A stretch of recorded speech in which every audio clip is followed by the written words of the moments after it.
Greetings. Lately, we've been talking about real arguments, the way they occur in real conversation, real readings, real texts, and so on, not just the way they occur on the pages of a logic textbook.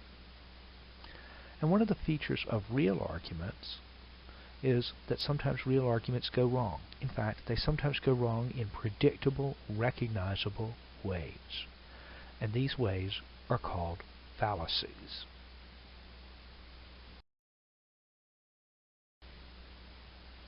Well, what is a fallacy? We can define it this way. It's an error in reasoning that tends to be psychologically persuasive. There's some errors in reasoning that are very, very obvious. For example, snow is white, so grass is green. You may agree the premise is true, and so is the conclusion, but there's no tendency to be deceived into thinking that grass is green because snow is white, or that the person who says snow is white has given you some reason for believing that grass is green.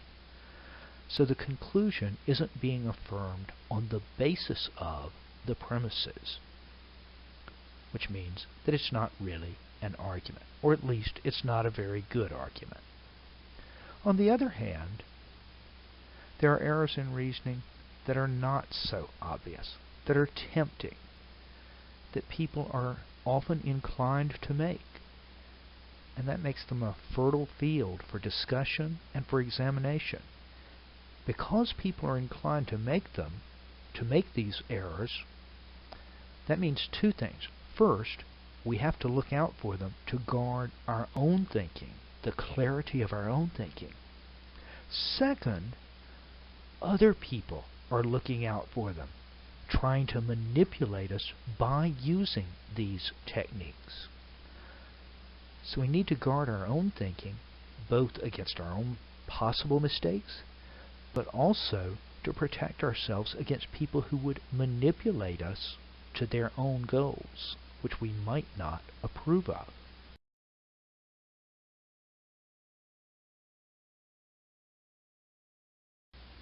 There are formal fallacies, where a formal fallacy is one that involves the explicit use of an invalid form. Some of these we've come across before.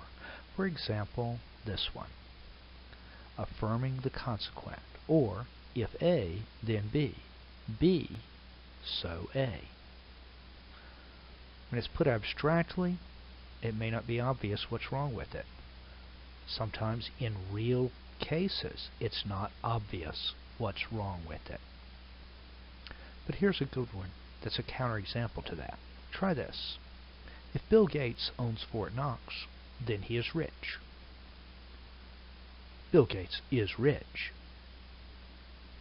Therefore, Bill Gates owns Fort Knox. That's actually a good counterexample, because pretty much everybody knows that the first two premises are true, but the conclusion is false. But that could never happen if this were a valid argument form. Affirming the consequent is one formal fallacy. It's invalid due to its form, even though sometimes people find it tempting. And there are others. One that we've also looked at least briefly is denying the antecedent. If A, then B. Not A, so not B. I won't discuss that further, either to give you examples of it or anything like that. I'll just pass on to the next matter.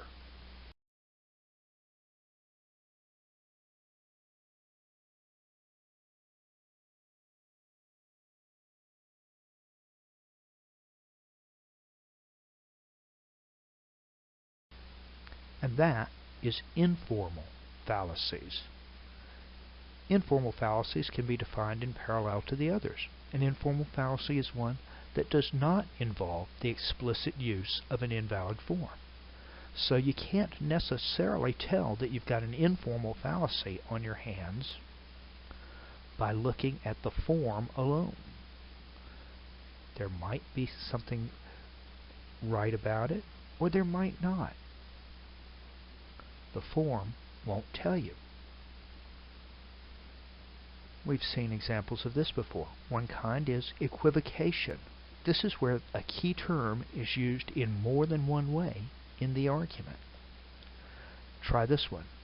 "We can never have jam today," the Queen insisted. "But it must come to jam some day," Alice protested. "After all, the rule is jam every other day." "Precisely," said the Queen. "Jam every other day. But today is not any other day, you know." Now, that's an example because this phrase, other day, or every other day, or any other day, is being used in different senses in these different statements. It appears to be, when they say there's jam every other day, that means that whenever there's 2 days in a row, one of those days you get jam. And that's one meaning of every other day. On the other hand, when Alice challenges the White Queen about whether they get jam on some day, the Queen interprets other day to mean not this day. And that's a different meaning. See, the meaning has switched between the beginning and the end of the argument. When the meaning of a key term switches or changes in the course of an argument, then the conclusion that the argument supports will not really be supported by what was granted or what was accepted when the premises were accepted or stated. Now, when we start looking at informal fallacies,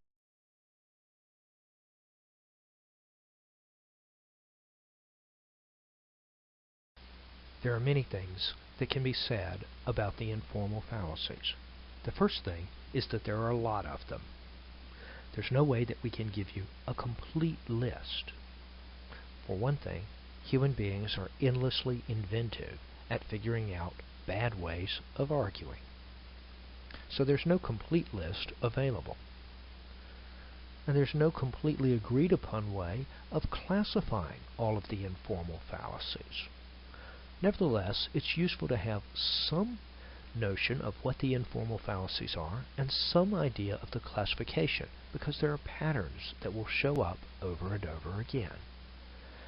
And they will help you to recognize errors in reasoning, characteristic errors in reasoning, that show up over and over again. We're going to start with a classification that we can call fallacies of irrelevance. Fallacies of irrelevance all, in one way or another, makes an argument that is based on some fact that is irrelevant to the conclusion or the strength of the argument. And they are often convincing because somehow they manage to get hold of us psychologically, and make us think that we've been given a good reason for a conclusion when we really haven't. The reason we've been given is, well, irrelevant. Now I'm going to go through a number of these, and I'm not going to give you a lot of definitions, or rather I'm not going to give you a lot of examples. For examples, spend some time with your textbook. Your textbook has lots of great examples, and if you're looking for more examples, you can find them online. Just stick in ad hominem examples in a search engine, and you'll find lots of examples. Some of them made-up examples, some of them real examples from newspapers, studies, books, and other things. Anyhow, let's start here. One kind is the ad hominem argument, or to the man, or to the person. The ad hominem argument consists of arguing against a conclusion or arguing against a position by criticizing the person who holds the position. So you might say, you can't trust him, he's a communist. That may or may not be relevant. In general, it's not relevant. Saying something bad about the person does not tell you whether his argument is right or whether his position is right. It's not relevant. Another fallacy is the straw man fallacy. This consists of misrepresenting an argument or a position in order to attack it.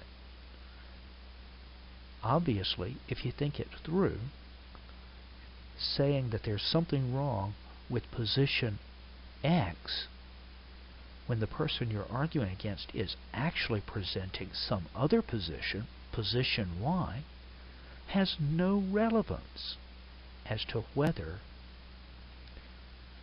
position Y is correct or not. However, by subtle changes, it is sometimes possible to convert position Y, which is the person's actual position, into position X and confuse the hearer or the listener or the reader that you've really attacked the position that the other party actually holds. This is called a straw man fallacy. The image is that instead of paying attention to a person's actual position, you've constructed a straw man as a representation of it. And it's easy to tear apart a straw man. It may not be so easy to tear apart or show that there's something wrong with the real man or the real position. Another fallacy is appeal to force. This consists of threatening. The threat may be implicit, but threatening somebody's well-being in order to suggest or persuade them to change their mind. Another fallacy of irrelevance is appeal to the people. This trades on some kind of identification, of valuing, of being a member of a group or a member of a certain population or a group of people. And somebody might say,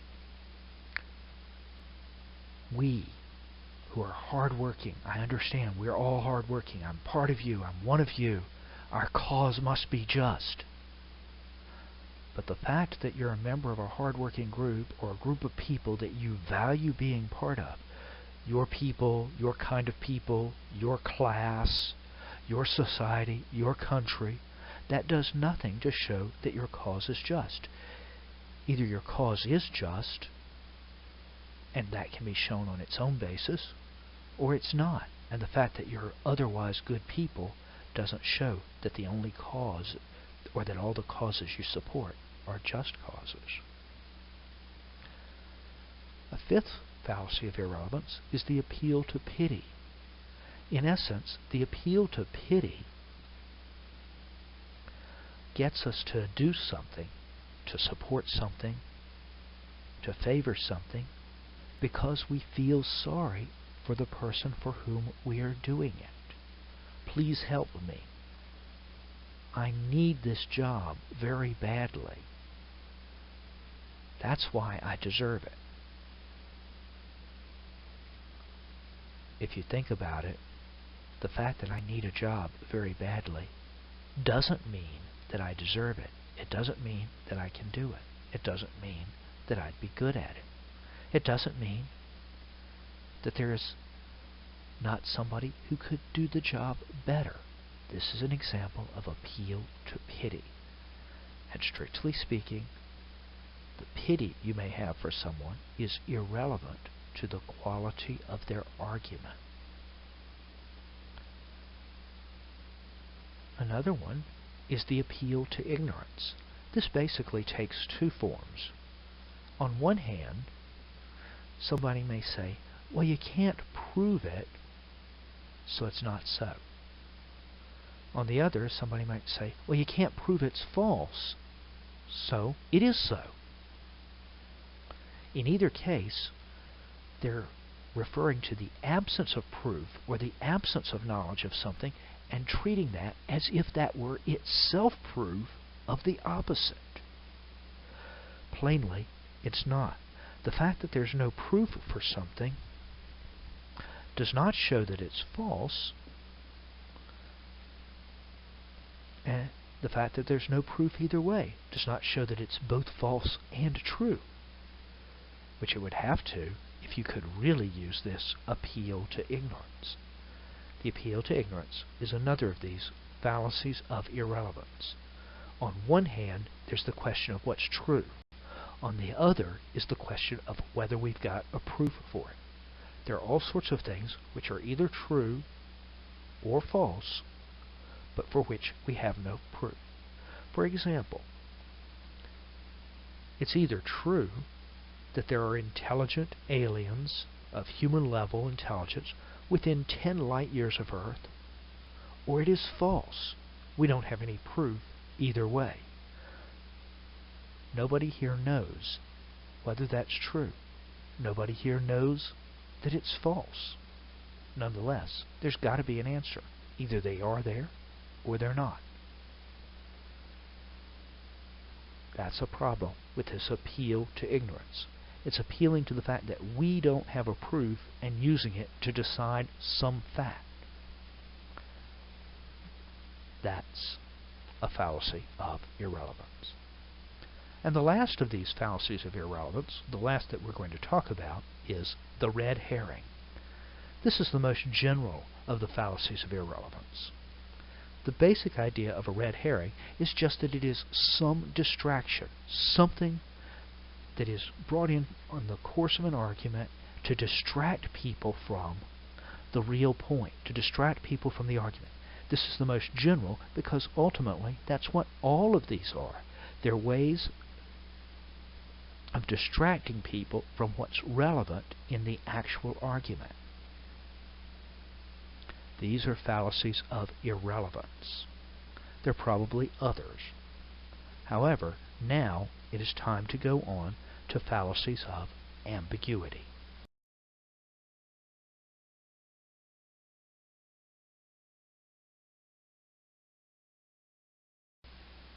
Our first fallacy of ambiguity is one we've already met, namely equivocation. So I'll be very brief. Equivocation is a fallacy which involves using key terms in different ways in the course of an argument. Amphibole, our second fallacy of ambiguity, is in some ways very much like equivocation, except in this case the double meaning comes not from using the same term with different meanings, but from the structure of the sentence. An example from your text, from Groucho Marx, illustrates the idea nicely. One morning, I shot an elephant in my pajamas. How he got into my pajamas, I'll never know. I'm going to turn from that to composition.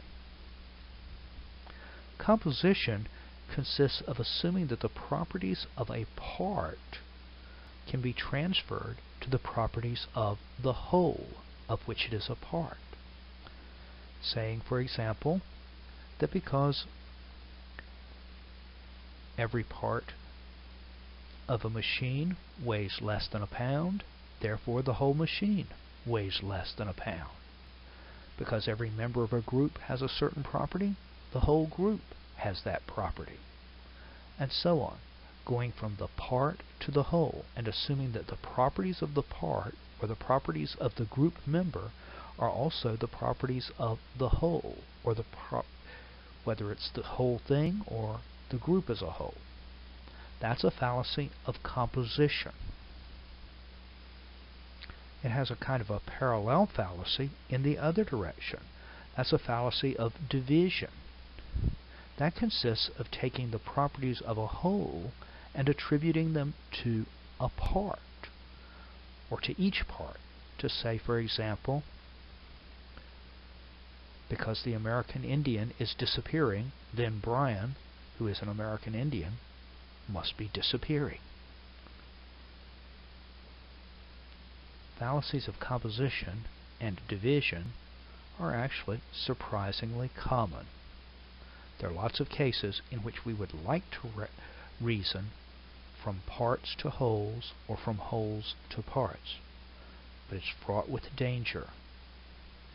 It's not that every such case is wrong.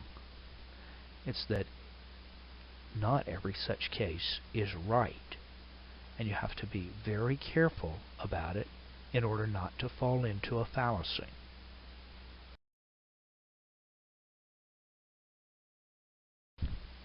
The last category of fallacies that we're going to look at are those involving unwarranted assumptions. The first of these, and a very common one, is what is called begging the question. Now, you may have heard this phrase used in lots of ways. For logicians, it has a pretty definite meaning, and it's not necessarily the same as what you've heard. Begging the question involves assuming your conclusion, or assuming something that's necessary to your conclusion, something that you could not expect the other person to grant. And the failure that's involved when you beg the question, or when someone begs the question in an argument with you, is they are smuggling in an assumption that the other party would not normally accept. Why is this a problem? Well, the basic reason, we can put it in the form of a metaphor. In any kind of process of persuasion, I think I've mentioned this before, in any kind of process of persuasion, the object is to move somebody else from where they are to where you want them to be. In order to do that, you've got to build the bridge of argument in such a way that it goes all the way to where they are and leads them to where you are, or where you want them to be. If you don't build the bridge all the way across the gap, then they won't cross. Begging the question involves assuming that they are somewhere else than where they are. A second kind of fallacy involving unwarranted assumptions is what is called a false dilemma. The basic idea of a false dilemma is that you narrow down a person's options, or you narrow down the possibilities in such a way that they're forced to choose one of two, or maybe one of three, but one of some limited number of options or possibilities, when those aren't all the possibilities there are. You impose a false dilemma when you limit it to only two. If you say, for example, well, we've got to have thoroughgoing free market capitalism, or else it's complete socialism. That's a false dilemma. There are lots of other possibilities than just those two. When you narrow the choices down to only two, or only some limited number, although you haven't justified that those being the only ones involved, that's a false dilemma. Another kind is the appeal to unreliable authority. We're tempted often to defend our views, and we're susceptible to other people defending their views by appealing to some kind of authority, by saying, this must be true because so-and-so says so. So-and-so supports it. Now, there are good uses of this. There are places where it makes sense. If a mathematician tells you something mathematical, then that's a pretty good reason for believing it. If a physicist tells you something about physics, that's a pretty good reason for believing it. The fallacy consists only in the appeal to unreliable authority, because we're moved by this even when the person has no particular qualifications. If you listen to a physicist about what's good poetry, he may be right, he may be wrong. But pointing to a physicist who has opinions about poetry is not really good evidence for the conclusions. It's an appeal to unreliable authority. The authority is basically unreliable if they don't have the necessary qualifications to have, well, a reliable opinion on the subject at hand. Another one is the false cause fallacy. Most commonly, post hoc ergo propter hoc. This is a Latin phrase which means after this, therefore, because of this. When you see that one thing happens and then something else happens after it, and you assume that the second thing happened because of the first thing, then you're involved in this false cause fallacy. You're assuming that the second thing was caused by the first without ruling out the possibility that it was caused by something else entirely, that there might be some other explanation for it. That's the false cause fallacy. And the last one that we're going to look at involving unwarranted assumptions is what is called the complex question. The complex question is posing a question or an issue in such a way that you assume an answer to something that is alluded to or mentioned in passing in the formulation of the question, but that the other person shouldn't necessarily accept. Probably the most famous example of a complex question fallacy is the old one, have you stopped beating your wife? And it seems like whether a person says yes or no, they're in trouble. If they say yes, I've stopped beating my wife, then there's the suggestion that I used to beat my wife. If I say no, I haven't stopped beating my wife, then the assumption is I'm still beating my wife. But there's no room in the question, or the question doesn't leave room for the possibility that I never beat my wife in the first place. That's the fallacy of a complex question. It assumes something or slips in an assumption about the answer to a part of the question that should not be let go, that should not be allowed. Now, we've looked at a number of different fallacies. It's useful to spend some time on them, to spend some time sorting them out, digging them out, figuring them out, and trying to identify them in various passages of text and reading. But for now, I'll leave you to do that. Good night.